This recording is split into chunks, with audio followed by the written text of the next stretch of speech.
Le livre de l'Apocalypse est le livre le plus complexe et mystérieux de la Bible. Il fascine par ses effrayantes prophéties sur la fin des temps. Est-ce que l'Apocalypse est une simple légende, ou ce livre repose-t-il sur une réalité géographique, historique et archéologique? L'image qu'on a de l'Apocalypse, c'est la fin des temps, c'est la déflagration, c'est tout Hollywood. Dans l'Antiquité, c'est pas du tout ça. Sur les traces des apôtres Paul, Jean et des premiers chrétiens, je suis allé découvrir des indices sur les sites archéologiques d'Asie mineure et rencontrer des spécialistes afin de m'aider à comprendre ces textes et son message. Il y a une grande controverse dans l'étude du Nouveau Testament. Est-ce que Jean, le prophète de l'Apocalypse, est la même personne que l'auteur du 4e évangile et des lettres de Jean? L'apôtre Jean est arrivé à Patmos en tant qu'exilé. Il a été déporté par les Romains. Ce livre est présenté comme une révélation du Christ et commence par une série de 7 lettres écrites à 7 églises se trouvant toutes en Turquie actuelle. Qui sont ces 7 églises? Ont-elles quelque chose à nous dire aujourd'hui? En parcourant l'Asie mineure, cette terre d'aventure habitée de légendes et de mythes, ce voyage est devenu plus qu'une simple enquête. Il s'est changé en une quête personnelle de sens. C'est ça l'œuvre du symbolisme de l'Apocalypse, c'est de prendre des images pour nous faire voir des choses. La série documentaire Les 7 églises de l'Apocalypse est une enquête passionnante qui apporte des réponses et qui ne laisseront personne indifférent.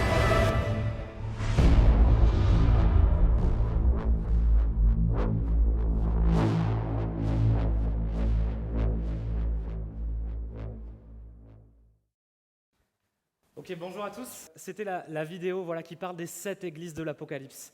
Hein, vous vous rappelez, je la mets souvent en introduction de chaque message. Ce matin, nous allons parler des 7 églises de l'Apocalypse et je suis très heureux de pouvoir vous annoncer la suite du message. Très heureux de pouvoir apporter vraiment la suite du message. Et ce matin, je parlerai de l'église de Pergame, une église dont on ne parle pas souvent. Et nous allons voir ce matin ce que Jésus dit justement à cette église de Pergame. Jésus est la réponse à toutes les prophéties de la première alliance. Vous êtes d'accord avec ça? Amen. Il était le Messie qui devait venir pour sauver le peuple d'Israël et sauver toutes les nations, conformément à tout ce qui a été écrit et conformément à ce qu'ont annoncé tous les prophètes, Jésus est venu et a marché sur cette terre. Il a donné sa vie afin de bénir toutes les nations, afin de sauver tous ceux qui croiraient en lui. Amen. Amen. Jésus a dit qu'il allait mourir et qu'il ressusciterait le 3e jour. Résultat, Jésus est mort et il est ressuscité. Il a dit qu'il retournerait au ciel et il l'a fait. Jésus a dit qu'il enverrait le Consolateur dès qu'il partirait de la terre. Et au moment où il est parti, le Consolateur, le Saint-Esprit, a été envoyé. Amen. Alors si Jésus a dit qu'il reviendrait, soyons-en certains, c'est que Jésus reviendra. Amen. Ça, c'est la bonne nouvelle de l'Apocalypse. L'Apocalypse, on a toujours les yeux rivés sur peut-être la déflagration, je ne sais pas quoi, mais non. L'Apocalypse, c'est la bonne nouvelle que Jésus revient. Amen. Ça, c'est l'Apocalypse. C'était comme ça que les chrétiens de l'Église primitive voyaient l'Apocalypse. C'était un message de bonne nouvelle. Les souffrances vont finir, Jésus revient, alléluia, gloire à Dieu. Vous savez, il y a une certaine théologie qui existe au niveau des 7 églises de l'Apocalypse, qui est que les 7 églises de l'Apocalypse correspondraient à 7 grandes étapes de l'Église dans le temps. L'église d'Éphèse correspondrait à l'église primitive, l'église de Smyrne correspondrait à l'église persécutée, etc., etc. Et aujourd'hui, nous sommes dans l'église de Laodicée. Du coup, ça voudrait dire que seulement cette église nous parle. Est-ce que vous croyez que seulement l'église de Laodicée nous parle aujourd'hui? Moi, j'y crois pas. Moi, je crois que toutes les églises nous parlent aujourd'hui et je ne crois pas tellement à cette théologie parce que, premièrement, ce n'est pas écrit. Quand Jésus parle à Jean, il lui dit d'écrire 7 lettres à 7 églises de l'Apocalypse. Et il ne dit pas que ces 7 églises correspondraient à 7 grandes étapes de l'église avec un grand E dans le temps. Non. Et de manière prophétique, moi je crois que toutes ces églises nous parlent, chaque église nous parle. Et ça, c'est tout simplement le pouvoir de la parole de Dieu. Tout simplement le pouvoir de la parole de Dieu et du Saint-Esprit qui vient rendre vivant la parole de Dieu dans nos vies. Tous les passages de la parole peuvent trouver vie dans notre vie, dans les situations que nous pouvons traverser, grâce au Saint-Esprit qui vient rendre vivant ce que je suis en train de lire. Amen, est-ce que vous le croyez ? Amen, amen. La Bible nous dit « Toute écriture est inspirée de Dieu, utile pour enseigner, convaincre, corriger, instruire dans la justice, afin que l'homme de Dieu, la femme de Dieu soit accomplie et propre à toute bonne œuvre. » Vous savez que ce passage-là, c'est un passage du Nouveau Testament qui parle à ce moment-là de l'Ancien Testament. Ce passage-là, au moment où il a été écrit, il parle des Écritures, de l'Ancien Testament. L'Ancien Testament nous parle aujourd'hui. Le Nouveau Testament nous parle aujourd'hui. Amen. Nous le lisons avec l'Esprit de Dieu qui vient rendre vivant. Toute la Bible est inspirée de Dieu. Amen. Si nous voulons voir une prophétie dans la Bible qui correspond à plusieurs étapes dans le temps, on peut se référer, vous connaissez sûrement ce passage, à la statue de Daniel. La statue immense de la vision du roi Nebuchadnezzar dans Daniel chapitre 2, chaque partie du corps de la statue correspond à une phase dans le temps. On voit la tête d'or, la poitrine et les bras d'argent. Je passe toutes ces étapes, mais en gros, ça représente l'empire babylonien, l'empire perse, l'empire grec, tous ces empires qui se sont succédés, l'empire romain, le temps des nations. Et enfin, il est dit qu'une pierre sera détachée de la montagne et qu'elle pulvérisera la statue et elle remplira toute la terre. Cette pierre-là, en fait, c'est-à-dire que Dieu va à un moment donné susciter un nouveau royaume. Ce royaume-là brisera tous les royaumes terrestres, il dominera sur toute la terre, il subsistera éternellement. Ce royaume-là, on appelle ça le royaume messianique, le royaume de Dieu. Amen, c'est qu'un jour Jésus va revenir. Alléluia. J'avance ce matin, c'est sur l'église de Pergame. Si je vous ai dit tout ça, c'est parce que nous allons voir le développement au cours de ce message. C'est vraiment pas pour rien. Je vous rappelle que nous avons vu l'église d'Éphèse, que Dieu encourageait à revenir à son premier amour. L'église de Smyrne, qu'il encourageait à persévérer malgré les afflictions, malgré les souffrances. Jésus demande à l'église de Smyrne de persévérer. Donc je vous propose ce matin de partir en randonnée avec moi. On part à l'église de Pergame. Donc c'est 80 km au-dessus de Smyrne. Voilà, c'est un petit peu plus long que la randonnée de jeudi, mais vous inquiétez pas, on va y arriver ensemble. Pergame, c'était à l'époque un grand centre d'influence politique et religieuse, mais pas que. Il est dit que dans cette ville régnait le trône de Satan. Et nous allons voir ce matin ce que c'est, le trône de Satan. On lit ensemble, pour ceux qui ont leur Bible, le titre de mon message ce matin, c'est « Pergame revient à la » avec un grand P, parole. Écrit à l'ange de l'église de Pergame. Donc c'est Jésus qui parle à Jean. Il lui dit, écrit à l'ange de l'église de Pergame, au messager de l'église de Pergame. Voici ce que dit celui qui a l'épée aiguë à 2 tranchants. Je sais où tu demeures. Je sais que là est le trône de Satan. Tu retiens mon nom et tu n'as pas renié ma foi. Même au jour d'Antipas, mon témoin fidèle qui a été mis à mort chez vous, là où Satan a sa demeure. Mais j'ai quelque chose contre toi. C'est que tu as là des gens attachés à la doctrine de Balaam, qui enseignait à Balak à mettre une pierre d'achoppement devant les fils d'Israël pour qu'ils mangeassent des viandes sacrifiées aux idoles et qu'ils se livrassent à l'impudicité. De même, toi aussi, tu as des gens attachés pareillement à la doctrine des Nicolaïtes. Repens-toi, donc, sinon je viendrai à toi bientôt, je les combattrai avec l'épée de ma bouche.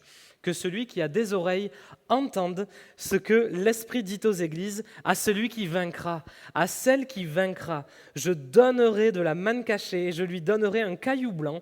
Et sur ce caillou est écrit un nom nouveau que personne ne connaît, si ce n'est celui qui le reçoit. Et tout le monde dit Amen. Amen, merci Seigneur. Il y a toujours un encouragement. Jésus parle, Jésus reprend, Jésus encourage à changer sa voie. Mais Jésus, finalement, encourage et dit derrière, il y a la victoire qui est là au bout si tu persévères. Amen, je te donnerai un caillou blanc. Quoi Seigneur, tout ça pour un caillou ? Je vais vous expliquer tout à l'heure ce que c'est le caillou. Donc que dit Jésus à cette église ? Jésus se présente comme celui qui a l'épée aiguë. Écrit à l'ange de l'église de Pergame, voici celui, Jésus, qui a l'épée aiguë à 2 tranchants. À chaque fois que Jésus se présente dans toutes les lettres de l'église de l'Apocalypse, à chaque fois qu'il introduit par une qualité, on retrouve cette qualité-là dans le développement qui va suivre, dans la conclusion de Jésus à cette même lettre. On voit que Jésus se présente à l'église de Smyrne comme celui qui est mort et qui est revenu à la vie. Et justement, il encourage l'église d'Éphèse à persévérer jusqu'à la mort, à être fidèle jusqu'à la mort, afin qu'il lui donne la couronne de vie. Jésus aussi se présente comme celui qui marche au milieu des 7 chandeliers d'or, qui représentent les 7 églises. Il se présente comme ça à l'église d'Éphèse. Et il dit justement, reviens à ton premier amour, sinon j'enlèverai ton chandelier de là. À chaque fois, Jésus, la manière dont il se présente, c'est toujours lié au développement qui va suivre. Et là, Jésus se présente comme l'épée à double tranchant. Dans la parole de Dieu, je vous pose une question ce matin. Quel est le symbole de cette épée justement à double tranchant ? C'est la parole de Dieu. C'est la parole de Dieu qui est vivante et efficace, plus tranchante qu'une épée quelconque à 2 tranchants, pénétrante jusqu'à partager âme et esprit, jointure et moelle. Elle juge les sentiments et les pensées du cœur. Amen, amen. Ça, c'est l'épée aiguë à double tranchant. C'est le symbole de la parole de Dieu. L'Esprit de Dieu qui vient la rendre vivante. La parole de Dieu a un pouvoir surnaturel qui permet de séparer au plus profond de notre âme le mal et le bien. Elle permet de séparer au plus profond de notre âme le charnel du spirituel. Elle sépare, elle partage âme et esprit, jointure et moelle. Waouh! Si cette parole de Dieu, je la laisse me conduire, elle peut venir me parler, me questionner et me diriger sur mon sentier. Amen. Amen. La parole de Dieu, elle vient aussi rassasier mon âme. Vous savez ce que Satan est venu dire à Jésus lorsqu'il était dans le désert, une tentation pendant 40 jours. Il lui dit, mais tu peux changer ces pierres en pain. Jésus ne mangeait pas à ce moment-là, il ne buvait pas. Le diable vient, il lui dit, tu peux changer ces pierres en pain. Et là, Jésus répond, un texte tiré du Deutéronome, l'homme ne vivra pas de pain seulement, mais de toute parole qui sortira de la bouche de Dieu. Amen. La parole de Dieu vient rassasier mon âme comme aucune autre parole. Ça, c'est la parole de Dieu, c'est le but de la parole de Dieu, c'est le pouvoir de la parole de Dieu. La parole de Dieu, elle contient ce que Dieu a voulu nous dire. C'est ça la parole de Dieu. On dit que c'est la parole de Dieu parce que ça contient tout simplement ce que Dieu a voulu nous dire, ce que Dieu a dit au travers des prophètes, au travers de tous les écrivains de la parole. Ça, c'est Dieu qui a écrit pour nous. Amen. Et sa compréhension de ce livre-là, elle est quand même spirituelle. Je ne peux pas lire ce livre-là comme je lis un roman ou comme je lis je ne sais quoi. Non, je dois avoir une attitude vraiment d'ouverture quand je lis la parole de Dieu, parce que je crois que ça vient de Dieu. Et je ne veux pas avoir mon sentiment humain en lisant la parole, je veux avoir le sentiment divin. Je veux avoir le sentiment de Dieu. Je veux avoir l'orientation de Dieu dans ce que je suis en train de lire. À l'époque, quand j'étais au lycée, on était en cours de philosophie et on lisait des textes de la Bible. Croyez-moi, ce qu'on disait des textes de la Bible, ça sortait complètement des prédications qu'on pouvait entendre. C'était complètement, ça n'avait rien à voir. On lisait Sarah Harry quand Dieu lui a dit qu'elle allait avoir un enfant. Je me rappelle, on avait vraiment étudié ce texte-là. Ça n'avait rien à voir. Rien à voir. Il n'y avait pas de, je dirais, comme de spiritualité derrière.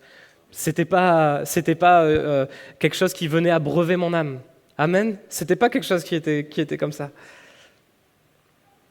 La parole de Dieu vient agir au plus profond de notre âme quand je la laisse quand je la laisse me conduire. Qu'est-ce que Jésus dit encore à cette église ? Il dit « Je sais où tu demeures, je sais que là est le trône de Satan, mais tu retiens mon nom et tu n'as pas renié ma foi. » Même au jour d'Antipas, mon témoin fidèle qui a été mis à mort chez vous, là où Satan a sa demeure. Jésus retient la qualité de cette Église. Et la grosse qualité de cette Église, c'est qu'elle est restée fidèle. Elle n'a pas renié le nom de Jésus. Elle est restée fidèle. Amen, amen. Ça, c'est ce que Dieu cherche de nous. C'est ce que Dieu recherche en nous. La fidélité à lui, la fidélité à son nom. Waouh! On voit que Antipas, c'était un pilier de l'Église, c'est l'histoire qui nous le dit, un pilier vraiment de l'Église de Pergame. La tradition nous rapporte qu'il perturbait les oppositions démoniaques dans la ville par ses prières et son ministère. Et il fut brûlé vif à l'intérieur d'un taureau en métal. Voilà, vous imaginez l'époque comment c'était, même si aujourd'hui encore il y a des chrétiens qui sont persécutés vraiment pour leur foi. Et lui, en fait, il s'opposait à tout ce qui se passait finalement dans cette ville-là. Il était vraiment fidèle à Dieu. Et Jésus dit justement à cette église de Pergame, mais tu demeures là où Satan a sa demeure. C'est quand même très fort. Pourquoi Jésus dit ça ? Pergame avait plusieurs temples dans la ville qui étaient des hauts lieux spirituels. Il y en avait un en particulier, plus qu'un temple, c'était le grand autel de Zeus. On y faisait encore beaucoup de sacrifices à l'époque, 24 heures sur 24. Il y avait aussi le temple d'Asclépios, qui s'appelait l'Asclépion, justement, il était représenté par un serpent. C'était un lieu particulièrement mystérieux où les gens venaient de toutes parts, de tout lieu, pour être guéris. Sauf que dans cet endroit, c'était un carrefour entre la médecine traditionnelle, la psychiatrie et la magie. Il y avait tout ça dans ce temple-là, l'Asclépion. Finalement, il y avait aussi d'autres temples, il y avait aussi le culte impérial, etc. L'ensemble de ces choses faisait de Pergame comme un lieu réellement occulte, un lieu finalement où on peut dire oui que Satan a sa demeure. Mais là où Satan avait sa demeure, il est dit qu'il y avait un chandelier qui était l'église de Pergame. Un chandelier, c'est ce qui brille. Un chandelier, ça a cette notion-là de brille dans les ténèbres, de briller dans le noir, dans tout ce qui est sombre. Et dans les ténèbres les plus sombres, il y avait un peuple d'irréductibles, pas gaulois, mais croyants, qui restait fidèles à Jésus. Ils étaient dans le monde, mais pas du monde. Ils étaient dans Pergame, mais complètement séparés de ce qui pouvait se passer dans Pergame. De la même manière, nous, en tant que chrétiens aujourd'hui, nous ne devons pas nous laisser influencer par toutes les influences peut-être mauvaises, les influences sataniques, les influences occultes qui sont autour de nous. Et même les influences, finalement, je dirais, sans que ce soit forcément satanique, les influences, je dirais, tout simplement du monde. Alors quel est le problème de cette Église ? Jésus dira « J'ai quelque chose contre toi ». C'est que tu as là des gens attachés à la doctrine de Balaam, qui enseignait à Balak à mettre une pierre d'achoppement devant les fils d'Israël afin qu'ils mangeassent des viandes sacrifiées aux idoles et qu'ils se livrassent à l'impudicité. Ça, c'est le problème. Il y avait dans cette église des personnes qui enseignaient voilà, justement cette doctrine-là. De même, toi aussi, verset 15, tu as des gens attachés pareillement à la doctrine des Nicolaïtes. La doctrine de Balaam, c'est quoi ? J'ai été chercher le mot Balaam dans la Bible. Donc il y a bien sûr nombre, je vais vous expliquer tout à l'heure un petit peu le contexte, mais je vois aussi qu'il est écrit aussi dans le Nouveau Testament, après avoir quitté le droit chemin, ils se sont égarés en suivant la voie de Balaam, fils de Bossor, qui aima le salaire de l'iniquité. Dans Jude 1,11, malheur à eux, car ils ont suivi la voie de Caïn, ils se sont jetés pour un salaire dans l'égarement de Balaam, ils se sont perdus par la révolte de Corée. On peut comprendre tout simplement là, que Balaam, la voie de Balaam, c'est pas quelque chose de bien. La voie de Balaam, la doctrine de Balaam, c'est quelque chose qui est contraire au principe de la parole de Dieu. Balaam, vous savez, dans Nombre 22 à 25, c'était le prophète qui vendait ses services à Balak, qui était roi de Moab. Et ce roi-là, il avait demandé de maudire le peuple d'Israël quand ils sont arrivés sur ces terres.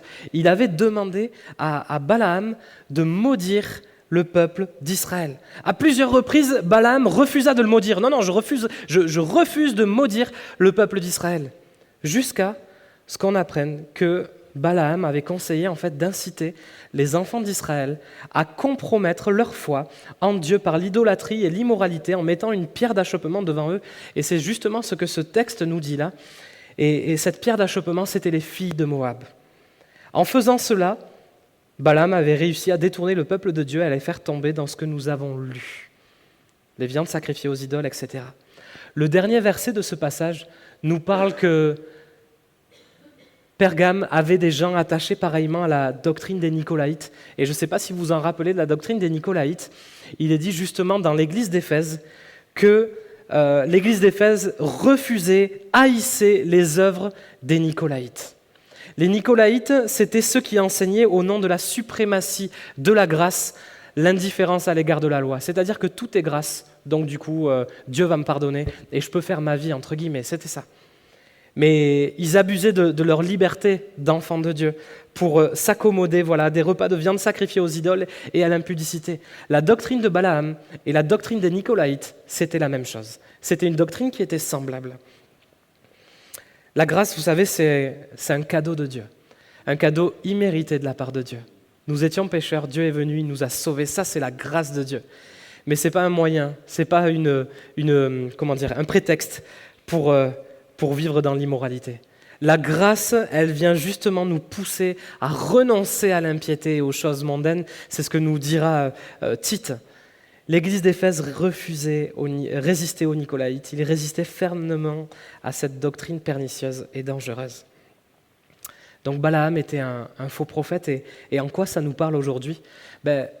On peut rencontrer dans nos vies, on peut rencontrer parfois même, peut-être via des personnes dans l'Église, des personnes qui viennent, on peut rencontrer des théologies vraiment douteuses. On peut rencontrer vraiment des doctrines qui ne sont pas issues de la parole de Dieu. Et nous avons besoin d'être renouvelés dans le Saint-Esprit. Nous avons besoin de connaître la parole de Dieu afin de pouvoir voir que ces doctrines sont pernicieuses et pas bon pour le corps de Christ. Amen. On a besoin de ça. Et vous savez quelle est la racine du mot faux prophète en grec ? Faux prophète en grec, c'est traduit par pseudo-prophète. Et je trouve ça vraiment parlant. Ça veut dire que c'est vraiment pernicieux. Ça veut dire que ce ne sera pas toujours facile des fois, c'est facile de repérer on va dire le mal du bien. Mais des fois, en fait, c'est pseudo-prophète, c'est comme si on devait reconnaître le vrai du presque vrai. Et ce qui est presque vrai, c'est pas vrai. Ce qui est presque vrai, ce qui s'approche peut-être un petit peu de la parole de Dieu, ce n'est pas vrai.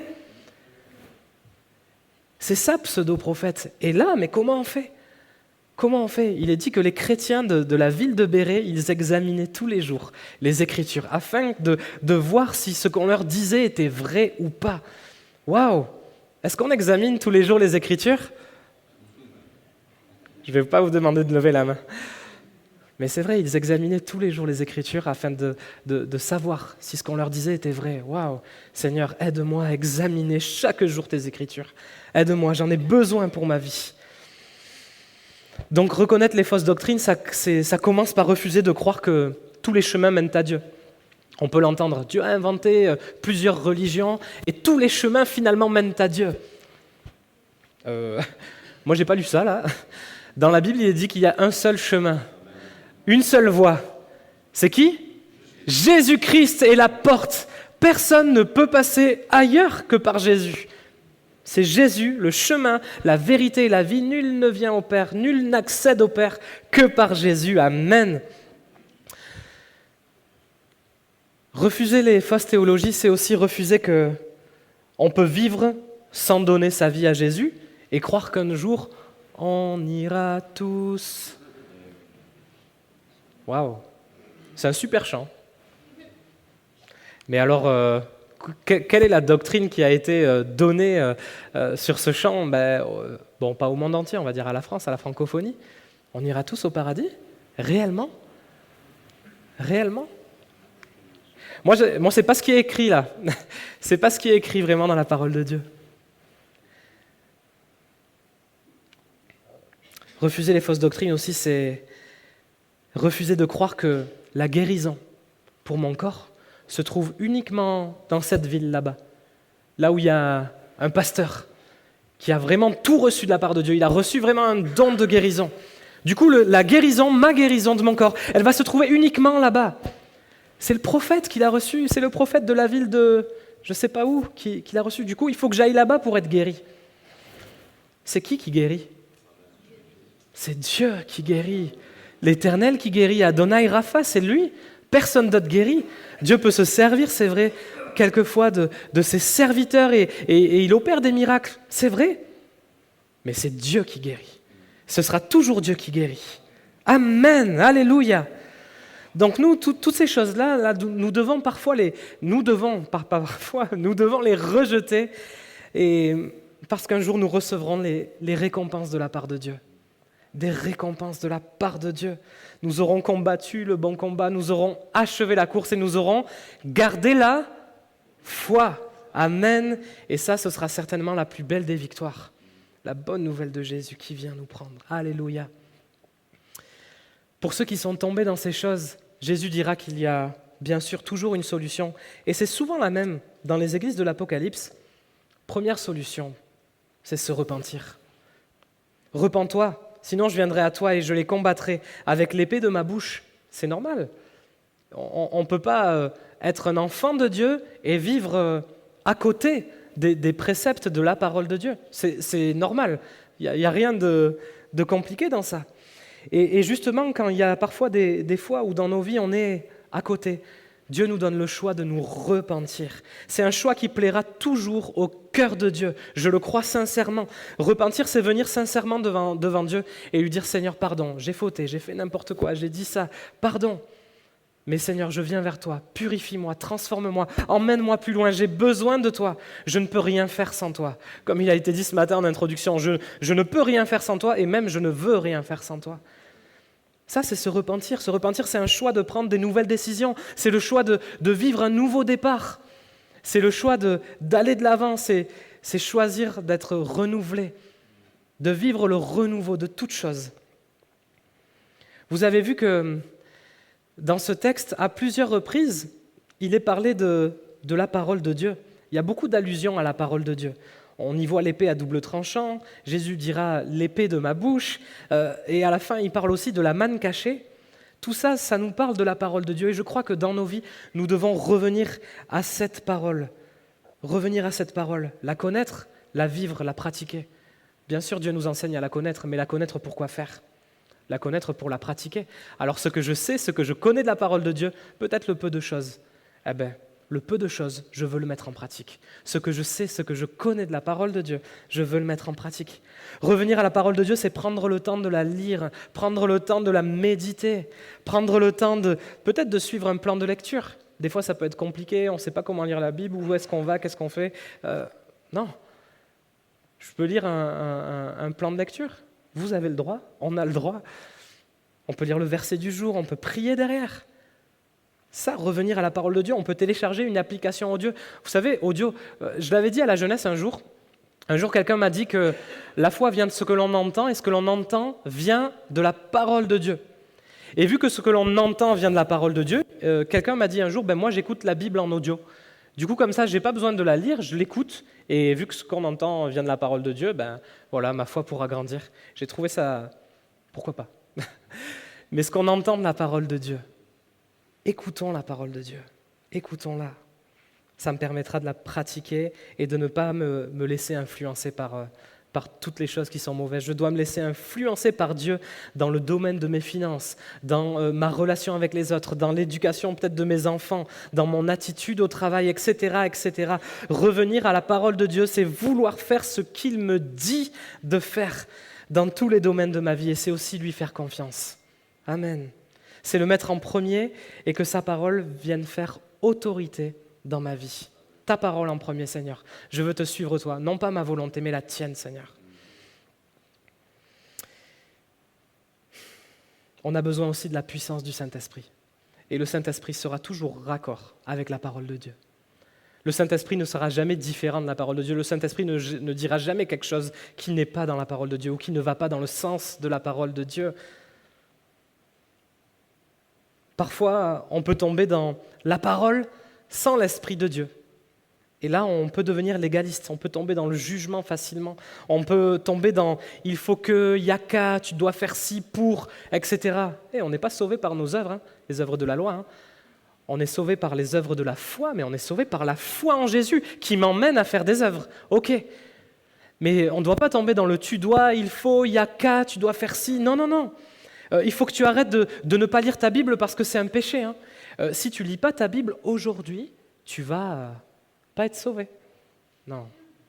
Là, c'est quoi ? C'est la parole, mais il n'y a même plus l'Esprit de Dieu. Ce n'est pas l'Esprit de la parole. Vous savez, on peut perdre la grâce. On peut perdre la notion de grâce quand on est comme ça. Et après, il y a d'autres personnes qui sont dans l'Esprit, mais alors ils ne sont pas dans la parole du tout. D'ailleurs, je ne sais pas dans quel esprit ils sont. Et là, généralement, on va tendance à tout spiritualiser. Oh, Le piano est noir, c'est la couleur de... Quoi ? Mince, il me reste plus que 666 € sur mon compte. Vite, il faut que j'aille dépenser quelque chose pour descendre en dessous de ça. Bon, j'ai vu un chat noir dans une rue. Vous savez, on commence presque à tomber dans de la superstition. Mais ça, c'est bon, l'esprit, je ne sais pas quel esprit, hein, mais complètement sans la parole de Dieu. L'esprit nous dira toujours ce qui est en accord avec la parole de Dieu. Il n'inventera pas quelque chose. Tu ne peux pas recevoir quelque chose qui est en dehors de la parole de Dieu. C'est impossible. Impossible. On a besoin du Saint-Esprit, on a besoin de marcher par le Saint-Esprit. Ne vous conformez pas au siècle présent, mais soyez transformés par le renouvellement de l'intelligence, afin que vous discerniez quelle est la volonté de Dieu, ce qui est bon, agréable et parfait. Amen, amen. On a besoin du Saint-Esprit qui nous renouvelle dans notre intelligence pour ne pas être influencés par toutes les fausses doctrines qui sont autour de nous, par toutes les influences qui sont autour de nous. Amen, amen. On a besoin de cette onction fraîche et renouvelée qui nous emmène à discerner, reconnaître la volonté de Dieu pour nos vies. Amen. Qui veut avoir part à cette onction fraîche et renouvelée de la part du Saint-Esprit? Amen, alléluia. Donc en revenant à la parole de Dieu, Pergame revient à la parole, Église d'Aix revient à la parole, Samy revient à la parole de Dieu et à l'Esprit qui emmène à ce que la parole de Dieu soit vivante. En revenant et en vivant, en pratiquant cette parole de Dieu, Dieu promet et réserve aux vainqueurs une récompense incroyable. Il parle de la manne cachée d'abord. Ça représente la nourriture divine par excellence. Rien ne rassasiera mieux ton âme que la nourriture céleste que le Père veut te donner chaque jour. Amen, amen. Ceux qui refusent le péché, ceux qui refusent finalement de goûter à une nourriture peut-être de péché, pourront un jour goûter à la nourriture bien supérieure. C'est une nourriture qui est cachée pour l'instant. Car cette nourriture, on peut la recevoir uniquement dans la présence de Dieu, dans l'intimité de la présence de Dieu. Et à la fin, et je finis par ça, il est dit que ceux qui gagneront, ceux qui vont vaincre, ils vont avoir un caillou blanc. Seigneur, tout ça pour un caillou, quand même. Un caillou avec un nom nouveau. Ce caillou-là, il représente, vous savez, l'acquittement. À l'époque, quand il y avait un procès, le caillou blanc, il représentait la décision d'acquitter l'accusé, de le libérer. Le caillou noir représentait justement la décision de le condamner, mais le caillou blanc représentait la décision de le libérer, de l'acquitter. Qu'est-ce que Jésus est venu faire pour nos vies? Il est venu nous libérer de la dette que nous avions. Il a cloué notre dette à la croix. Amen. Et si nous tenons ferme, si nous sommes fidèles, nous serons un jour acquittés. Tu seras acquitté, tu seras acquitté, tu seras acquitté, tu seras acquitté. Amen. Alléluia, nous serons acquittés, libres de notre dette que Jésus a payée pour nous. Amen. Alors je vous pose 3 questions ce matin. Voulons-nous être une église qui mettons au centre la parole de Dieu? Amen.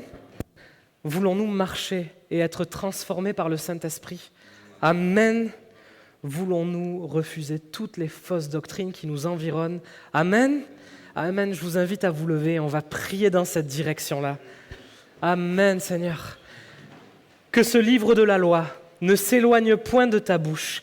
Médite-le jour et nuit pour agir fidèlement selon tout ce qui est écrit, car c'est alors que tu auras du succès dans tes entreprises, c'est alors que tu réussiras. Amen. Alléluia, on prie ensemble. Seigneur Jésus, nous voulons, Seigneur, revenir à toi, revenir à ta parole. Seigneur Jésus, nous voulons la mettre au centre de nos vies, pouvoir la pratiquer, pouvoir la vivre. Oh Seigneur, que nous puissions l'inclure dans nos vies. Nous avons besoin de toi, de ta parole, de ton esprit qui vient renouveler notre intelligence, qui vient renouveler tout ce que nous pensons, tout ce que nous disons. Nous avons soif de toi, nous avons besoin de toi. Pour ton Église ce matin, afin qu'elle puisse être puissamment renouvelée par le Saint-Esprit. Je prie pour une onction fraîche, une onction nouvelle sur chacun d'entre nous. Merci Seigneur de baptiser. Merci Seigneur de guérir ceux qui ont besoin aussi, Seigneur mon Dieu. Nous voulons refuser toute fausse doctrine, Seigneur mon Dieu, qui est autour de nous, qui sont autour de nous, Seigneur, pour laisser place à ta parole dans nos vies. Nous voulons combattre le bon combat. Oh Seigneur, nous voulons aller avec toi jusqu'au bout, jusqu'à la fin, persévérer. Merci Seigneur mon Dieu, parce que tu nous aides, tu ne nous laisses pas orphelins, tu es bon. À ton nom seul soit toute la gloire, et tout le monde dit Amen, alléluia, amen. Soyez bénis. Amen. Merci.